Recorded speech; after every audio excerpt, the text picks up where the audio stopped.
গভীর রাতে ইলিয়াস ভাইয়ের পোস্ট একবারে হাটে হাড়ি ভেঙে দিয়েছেন। আপনারা দেখেছেন কিনা জানি না, কারা কারা পোস্টটি সামনে পেয়েছেন একটু বলবেন যে আপনি দেখেছেন। আমরা পোস্টে একটু দেখি। 1 ঘন্টা আগে আসিফ নজরুলের চেলা আসিফ মাহমুদের 100 কোটি টাকা মারার প্রজেক্ট চলছে নীরবে। একটি বাসায় বসে উত্তরের 129টি ওয়ার্ডে স্থানীয় প্রশাসক ইন্টারভিউ নিচ্ছে। নাগরিক পার্টির যুগ্ম সদস্য সচিব আলাউদ্দিন মোহাম্মদ মহাখালী ডিওএইচএস এর 31 নং রোডের 469 নং বাসায় 3য় তলায় চলছে রমরমা এই বাণিজ্য। সর্বশেষ ইন্টারভিউ সহ লেনদেনগুলো বৈষম্য বিরোধী আবু সাইদ লিওন, যে আসিফ মাহমুদের ক্যাশিয়ার ঘনিষ্ঠ, নাগরিক কমিটির যুগ্ম সদস্য সচিব ঢাবি শিক্ষার্থী শিক্ষার্থী লুৎফর, যে কিনা নাগরিক ছাত্র যে কিনা ছাত্র অধিকার পরিষদের একজন নারী নেত্রীকে ধর্ষণের অভিযোগে গ্রেপ্তার হয়েছিল। ধর্ষণের অভিযোগে অভিযুক্ত লুৎফর এই ভাইবা নেওয়ার সময় নাগরিক কমিটির যুগ্ম সদস্য সচিব হিসেবে এখানে উপস্থিত ছিলেন। 15 মার্চ দুপুর 11টার পর থেকে ইন্টারভিউ শুরু হয়। নির্ভরযোগ্য একজন প্রত্যক্ষদর্শী জানায় দুপুর 2টার সময় ইন্টারভিউ বোর্ডের পাশের বড় চেয়ারে আলাউদ্দিন, মাঝখানে লুৎফর, আর পাশে দরজার শুরুতে বসা ছিল লিওন। এভাবে চলছে সংস্কার। তো এই একটা ফেসবুক পোস্ট এসেছে। এর 2 ঘন্টা আগে জুলকার নাইন শের ভাই, জুলকার নাইন শের ভাই এই সেম কাছাকাছি আরেকটা পোস্ট দিয়েছিলেন। ঠিক আছে, পোস্ট দিয়েছে আপনার হলো জুলকার নাইন শের ভাই, একটু আমরা দেখি। পোস্ট দিয়েছেন ঢাকা মহানগরী 129টি ওয়ার্ডে বিশেষ একটি চক্রের সদস্য প্রশাসক কমিশনার নিয়োগের পায়তারা চলছে। যথাযথ প্রক্রিয়া অনুসরণ না করে এভাবে নিজ পছন্দের লোক, নিজ দলীয় লোক ওয়ার্ডে ওয়ার্ডে বসালে দেশে একটা নতুন অস্থিরতা তৈরি হবে, এটা বলা যাচ্ছে। উনি আসলে সৈয়দ সামির ফাইজ নামে একজনের পোস্ট এখানে শেয়ার করেছেন, যে পোস্টে লেখা আছে আমার নির্বাচনী এলাকায় গত ডিসেম্বরে জানাকের একটি কমিটি হয়েছে, জানাক মানে জাতীয় নাগরিক কমিটি। জুলাই আগস্টে তাদের ভূমিকা কি ছিল, কিংবা তাদের দ্বারা কাদের দ্বারা নিয়ন্ত্রিত ছিল, বা তারা কাদের দ্বারা নির্বাচিত হয়েছে তা জানা নেই। বর্তমানে তারা এনসিপির সংগঠক হিসেবে দাবি করছে তার নিজেদেরকে। তাদের একটা হোয়াটসঅ্যাপ গ্রুপও আছে, সেখানে তারা এলাকার অনেক ক্যাট করেছে।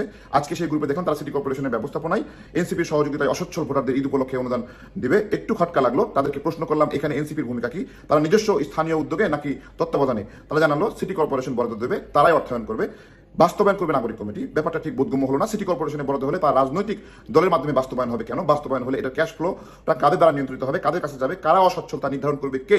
কতগুলো স্ক্রিনশট উনি এখানে যুক্ত করেছেন। জুলকার নাইন শের ভাই, তো ভয়ঙ্কর অবস্থা। আমি জুলকার নাইন শের ভাইয়ের পোস্টটা শেয়ার যিনি করেছেন ওনাকে আমি চিনি না, তবে ইলিয়াস ভাইয়ের যে পোস্ট, সেই পোস্ট আপনার হলো ধরে কিছু তথ্যের সঙ্গে আমি পরিচিত। এর মধ্যে যে ইয়ের নামটা রয়েছে লুৎফর রহমান। লুৎফর রহমান ঢাকা বিশ্ববিদ্যালয়ের শিক্ষার্থী। সে ছাত্র অধিকার পরিষদের সাথে সম্পৃক্ত ছিল একটা সময়। ওই সময় ছাত্র অধিকার পরিষদের একজন নারী নেত্রীকে ধর্ষণ করেছিল। সেই ধর্ষণের জন্য সে গ্রেপ্তার হয়েছিল। তার একটা ছবি এখানে অ্যাটাচ করে দিচ্ছি, দেখছেন। এইটুকু মানে আমাদের সাথে মিলে যায়। আর বাকি 129 ওয়ার্ডে যে কমিশনার নিয়োগ চলছিল, এগুলো আমরা গত 3 দিন ধরেই শুনতেছি। ঢাকার ভিতরে যারা রাজনীতি করে, এলাকায় এলাকায়, মহল্লায় মহল্লায় এই ধরনের মানে প্রশাসক নিয়ন্ত্রণের জন্য যারা প্রতিযোগিতা করছে, বেসিক্যালি তারা এটা ভালোভাবে জানে যে কত টাকা লেনদেন হচ্ছে। 50 লক্ষ টাকা, 1 কোটি টাকা, 2 কোটি টাকা, এরকম বিভিন্ন। মোটামুটি 129টি ওয়ার্ডে 129 কোটি অথবা 100 কোটি টাকার কাছাকাছি একটা হিসাব এখানে দেখা যাচ্ছে। নামগুলো এখানে আসছে। নাগরিক কমিটির একজন আলাউদ্দিন মোহাম্মদ, যুগ্ম সদস্য সচিব, ওনার ছবিটা আমি একটু এখানে সম্পৃক্ত করে দিচ্ছি, আমি সংগ্রহ করেছি একটু আগে। এরপরে আসছে হলো আপনার সর্বশেষ ইন্টারভিউ আবু সাইদ লিওন নামটা এসেছে, আবু সাইদ লিওন, আর একটা হলো লুৎফর রহমান। এই হলো সামগ্রিক অবস্থা। আমরা কিছু কমেন্ট করবো, ইলিয়াস ভাই এখানে পোস্টটা করেছে, বা সুন্দর চমৎকার। আপনার হলো আমরা কিছুই বলবো না, পোস্ট ডিলিট হয়ে যেতে পারে, দ্রুত স্ক্রিনশট মেরে নেই, সবাই দ্রুত স্ক্রিনশট মেরে নিচ্ছে। ওই জন্য আমি ভিডিওটা করতেছি যেন এটা গায়েব হয়ে না যায়। ওকে, দেশে আচ্ছা। তারপরে একজন লিখেছে উনি বৈষম্য বিরোধী দিয়েই কাজ হাসিল করে নিচ্ছেন, ভয়ানক মানুষ। আরেকজন লিখেছে আপনি এভাবে চালিয়ে যান, সত্য সন্ধানী, ভাগাভাগি ঠিক মতো হয় না এই জন্য পোল্টি। ইলিয়াস ভাই নাকি ভাগাভাগিতে ভাগ পায়নি এই জন্য পোল্টি।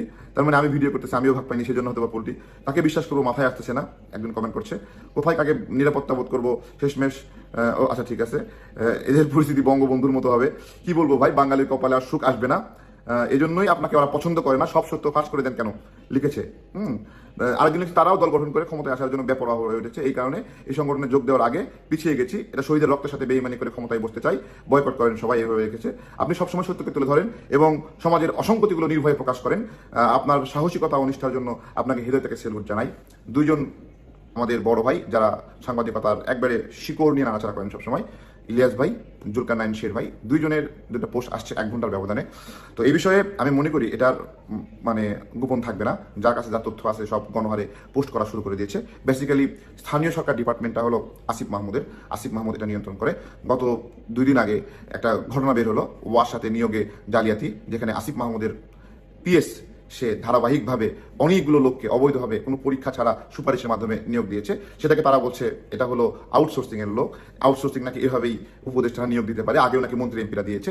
বাস্তবতা হলো 2018 সালে আউটসোর্সিং এর নিয়োগ অবৈধ করা হয়, কারণ আউটসোর্সিং এর অস্থায়ী নিয়োগ দিয়ে পরবর্তীতে ওদেরকে দিয়ে প্রেস ক্লাবে মানববন্ধন করানো হয়, যে আবার ওরা যখন অনশন করে অজ্ঞান হয়ে যায় তখন আবার তাদেরকে স্থায়ীকরণ করা হয়। এটা একটা মন্ত্রী এমপিদের তাদের লোকদেরকে নিয়োগ দেওয়ার একটা পুরনো কৌশল। ওয়াসার ক্ষেত্রেও সেম একই ঘটনা ঘটেছে। তো নাগরিক পার্টির ওরা যানজীবন দিয়ে প্রমাণ করার চেষ্টা করছে আউটসোর্সিং এর নিয়োগ এভাবেই হয়, কোনো বিজ্ঞপ্তির প্রয়োজন হয় না, পরীক্ষার প্রয়োজন হয় না। আমি এখানে কিছু স্ক্রিনশট দিয়ে দিচ্ছি, এগুলো হলো আউটসোর্সিং এর মাধ্যমে নিয়োগের একটা ব্যবস্থাপনা, যেটা ইতিপূর্বে ওয়াসা নামে যে প্রতিষ্ঠান, তারাই এখানে এই বিজ্ঞপ্তিগুলো দিয়ে তারা এই ধরনের নিয়োগটা সম্পন্ন করেছে। ওয়াসার কর্মকর্তাদের আরেকজনের বক্তব্য আমাদের কাছে আমরা দেখেছি, সেখানে তিনি বলছেন যে ওয়াসার এমডি যেভাবে বলেছেন উনি সেভাবে স্বাক্ষর করেছেন, অর্থাৎ এটা ঠিকাদারের মাধ্যমে হয়নি, হয়তো কোনো ঠিকাদারের একটা সাইনবোর্ড ব্যবহার করে, কিন্তু তারা নিজেরাই নিয়োগ দেয়, তা আজকে প্রমাণিত।